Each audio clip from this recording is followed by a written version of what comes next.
What's up, everybody? This is Sam Spade, lead singer, bass player of the Midnight Devils, and I am here on Heavy Magazine. Ladies and gentlemen, the world is melting before your eyes. The world is changing as you know it. We are about to embark on the Bop and the Wallaby 2024 tour, touching down in Australia, 3 weeks, and then we're heading over to Japan to make our debut. Ladies and gentlemen, can you even believe this? The Midnight Devils in Australia, then taking over Japan. We got a new record coming out on July 2nd, So Hard It Hurts, and I hope you stayed hard this entire time waiting for this brand new release. I'm throwing it to Crispy. It's time to get this thing started. I've got nothing, mate. How the hell do you just, off the bat, just come out with that shit unscripted? That is sensational. It's many years of working at a strip club. That's what it is. That's the key. Many years as a strip club DJ, you got to have a lot of lines. Fair enough. So thanks for joining us today, mate. Always a pleasure chatting with you. Yes, it's great being here. It really is. And the excitement is just, this is my other line. The excitement is really high, and so am I. Cool. All right. So we have got a bit to get through here, mate, but we haven't got hours to do it. So we'll crack straight into album number 3. So the Midnight Devils return with album number 3, So Hard It Hurts, on July the 2nd. Like, how you feeling about it, bro? You nervous? You excited? You anxious? You don't give a fuck? All of those things. All of those things are exactly what I'm feeling. At this moment, sitting here right now, I'm excited because I think we've done the majority of the hard work, and we're ready. We're anticipating the release now, and the response from our fans, from all the maniacs worldwide, has just been overwhelming. Our pre-sales have been great. And to go correspond with this release, we're jumping on this big tour supporting Bomb But Not Forgotten in Australia. It's our second time coming back to Australia in a year almost, you know. And then following that is Japan, following that is the UK, and then Norway. So there's just like this world tour on the back of the release of this record. So to say excitement is high, the pressure also very high. But I think that we're there, and I think we have a quality record that people are just gonna. It's going to be the party soundtrack of the summer or winter, I guess, in July. In Australia, it's winter. So, yeah, you've actually just given me a bone to pick with you, mate. I didn't know you were going to the UK and Norway as well. How come you're dumping me back in Australia on the way through? Maybe we're not. Maybe you're just coming with. I should pack extra clothes then. Well, we have 3 weeks off. So when we land back from Japan, we have 3 weeks off, and then we'll start.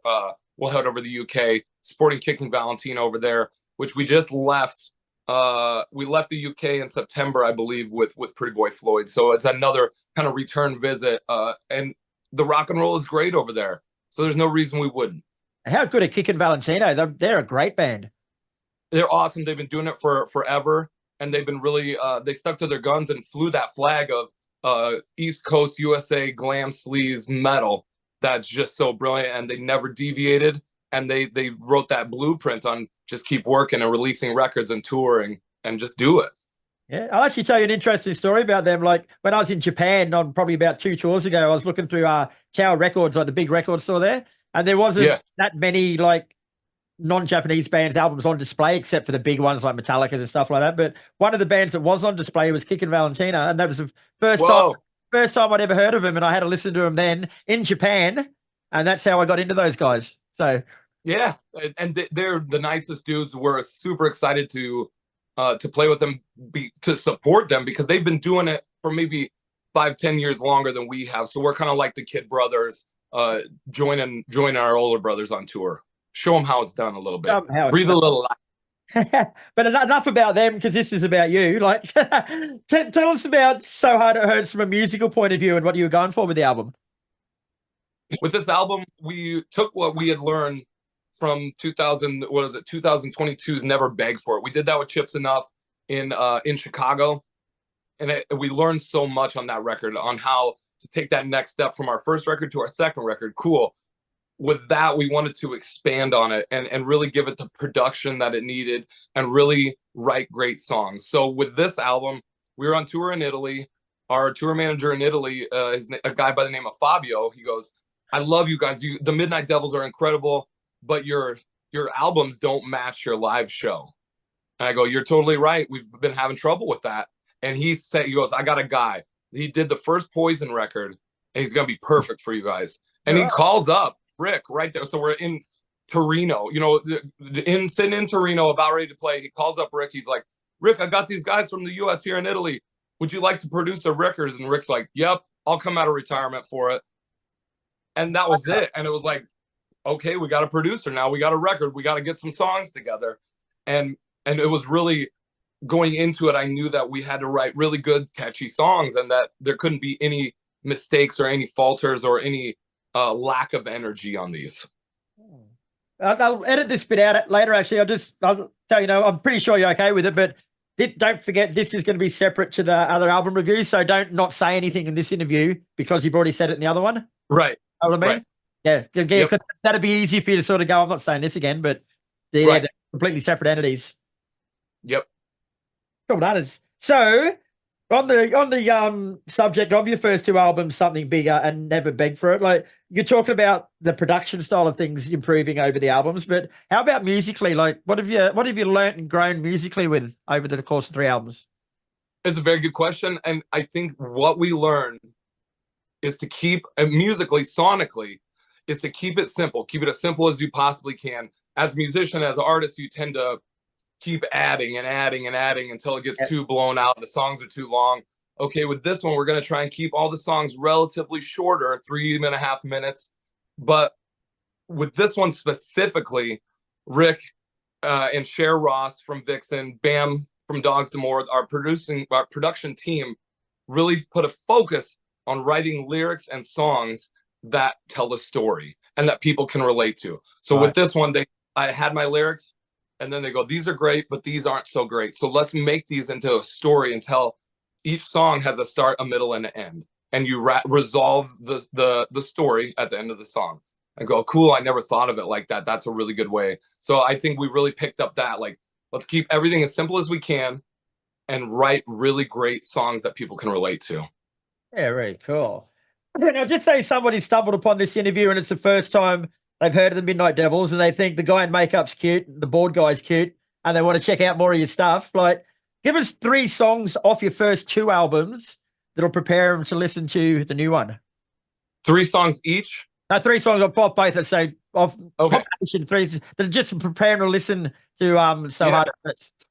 Yeah, and we're coming up to this point in the band's career where we have 3 albums out now. So picking a set list gets a little tricky. You know, we got to pick songs from all 3 records. So from the first record, I think the album's called Something Bigger. It was released 2018. We did it in Omaha, but the title track, Midnight Devils, still played in our set list today. That song is just essentially it's our call to arms, and it's our call to arms for us and the fans. I think that song really does it.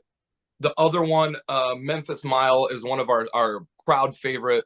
We've been ending the sets with them because it's such a party anthem, and because it just takes the show to another level. And so when you're crafting a show, you always think like there's a start to the show, and you come out blazing, and you're on that roller coaster ride going up, and the very, very tip top is Memphis Mile. And that's where the energy, the excitement, everybody's as drunk as they could possibly be. We smoked 1 million joints, and now we're all feeling good. We're shaking ass. That's what Memphis Mile is.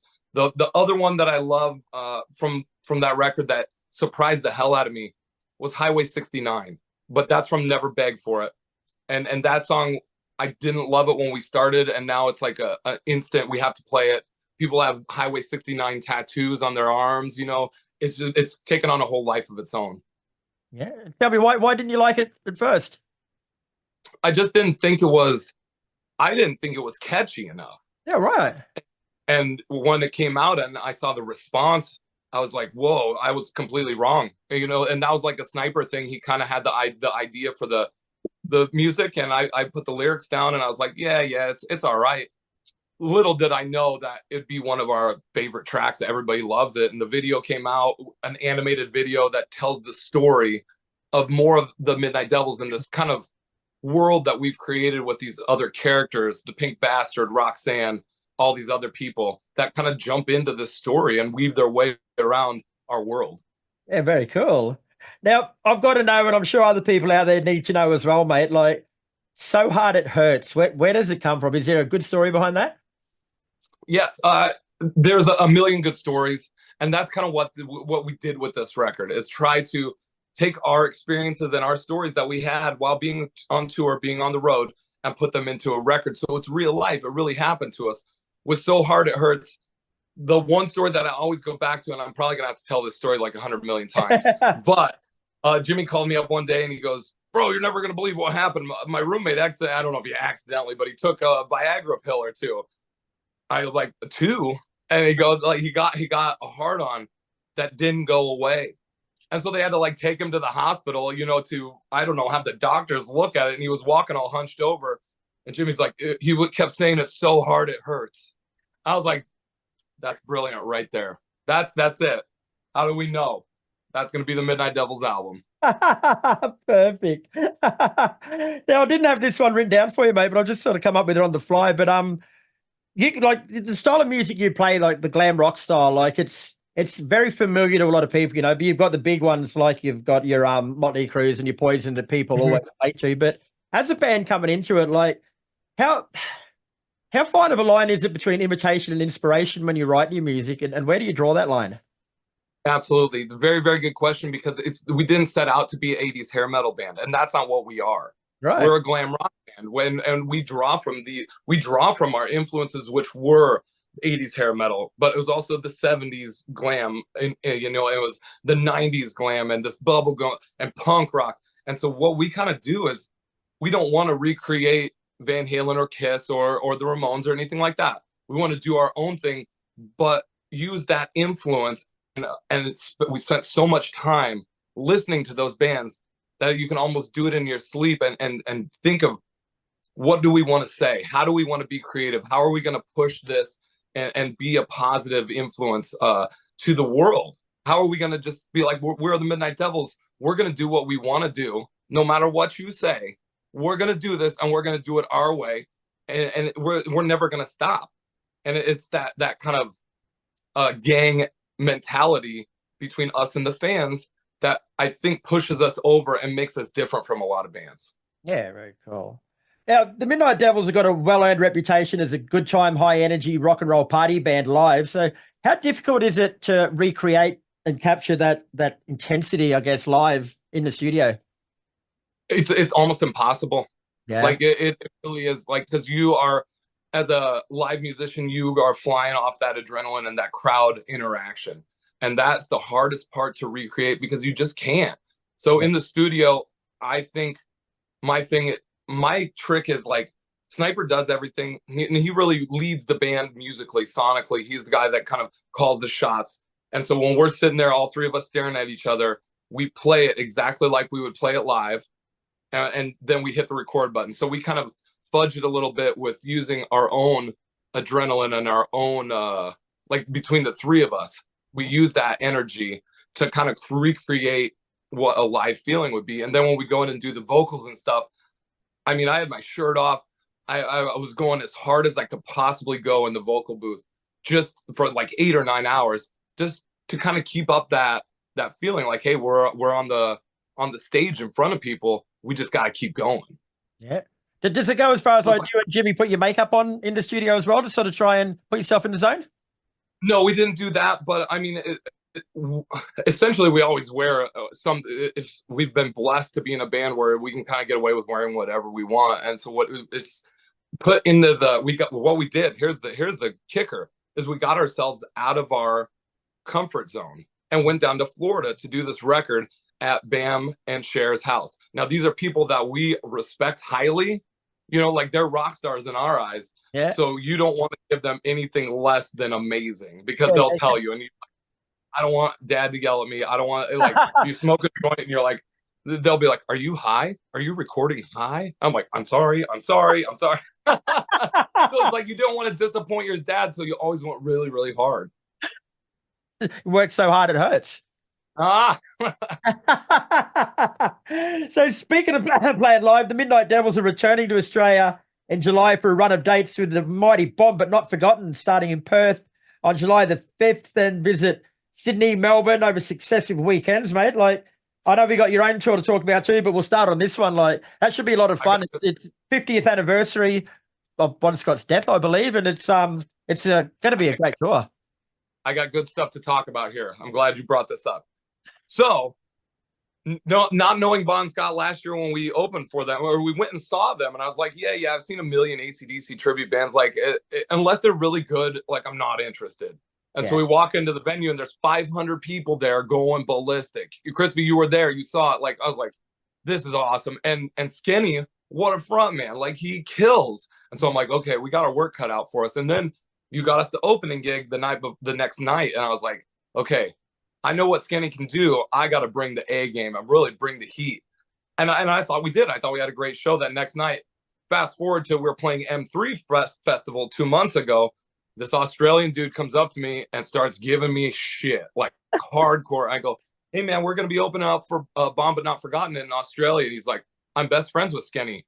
He's going to eat you alive. I go, tell him to bring it on. Like, I'm ready. You ain't going to talk to these USA boys. We're going to bring you the heat for sure.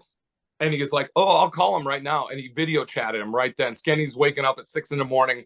The dude's drunk as shit. Just like, you're going to tour with these guys and you're going to kick their asses. And I'm like, you better tell him to eat his Wheaties every morning because it's like, this is going to be a dog fight every night. And I'm looking forward to it in the best possible way because they're a great band.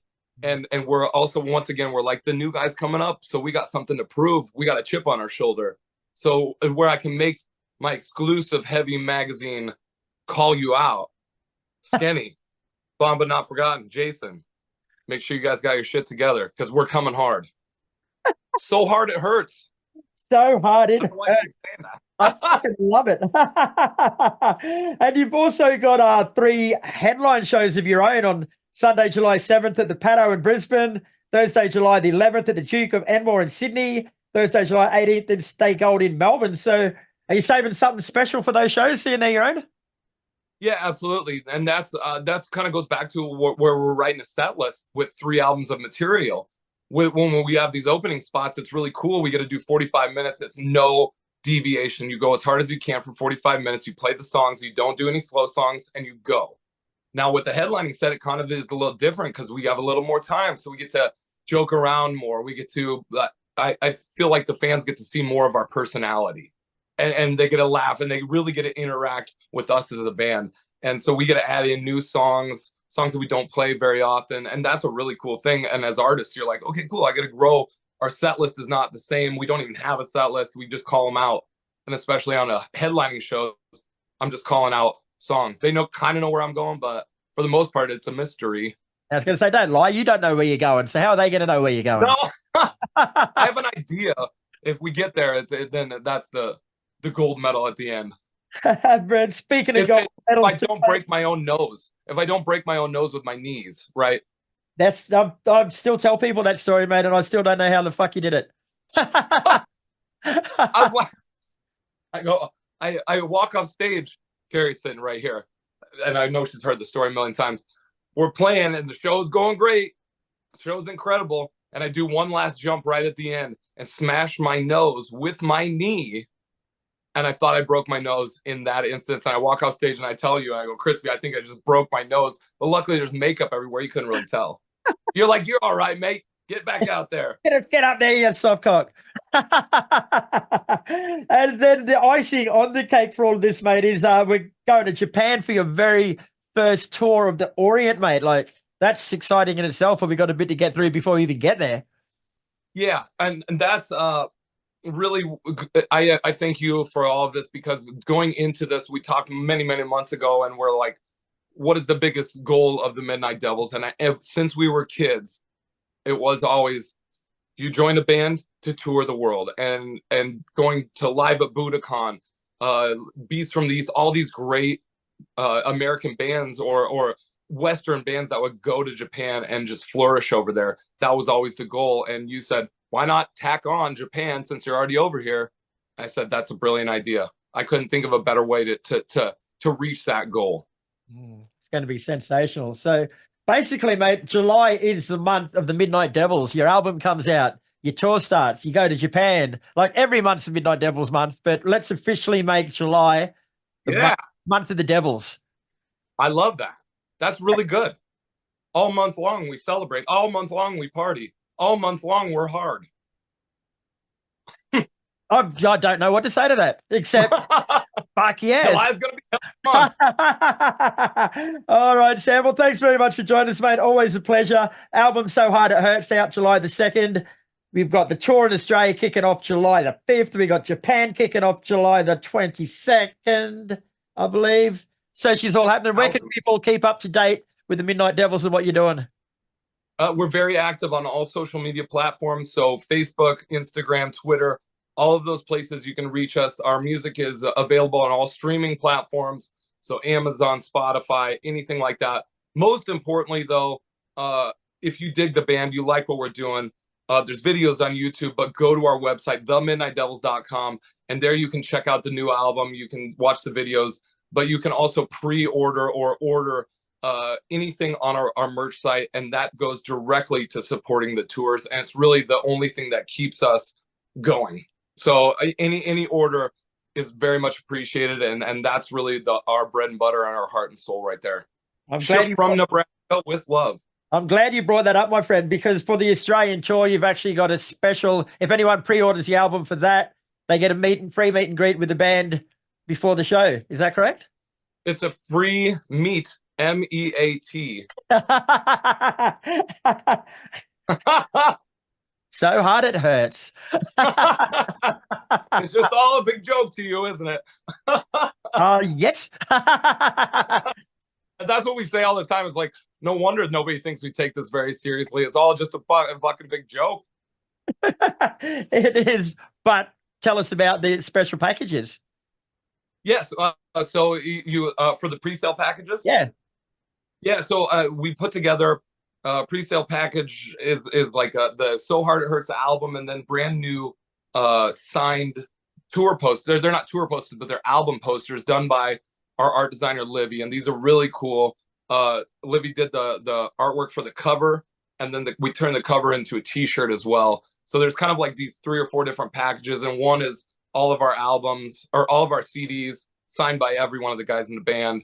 And so you can kind of just pick and choose what level is going to be best for you. Some people already have the other albums, so they don't need it. Yeah. But there's also a vinyl package, and there'll be more vinyl coming out. It's a really cool way to help us and to push this new record that's coming out. It's exciting, and the response has just been overwhelming.